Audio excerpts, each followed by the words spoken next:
আসসালামু আলাইকুম ভিউয়ার্স। আমরা আছি এখন 12 রাস্তার মোড়ে যাচ্ছি। সেহরির টাইম। সেহরি খেয়ে দিয়ে বেরোলাম, কিছুক্ষণ পরে আজান দিবে। এই হলো রাস্তার অবস্থা। আর এটা হচ্ছে লেক্সাস পার্ক। এই জায়গাটা অনেকেই চিনেন। এখানে অনেকেই বাচ্চাকে নিয়ে আসে খেলাধুলা করানোর জন্য। ইনফ্যাক্ট এটা একটা রেস্টুরেন্টও। তো 12 রাস্তা মোড় অনেকটাই ভিআইপি হয়ে গেছে। এখন সচরাচর অনেকেই চিনে এই রোডটা।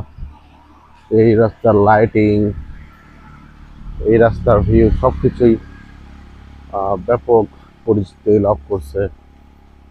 মানুষ অনেকটাই চেনে। আর দেখেন ভালো লাগছে কিভাবে ফুল ধরছে গাছে। এটা হচ্ছে রোডের ধারে, টার্নিং এর উপর গাছগুলো, ভালোই লাগছে দেখতে।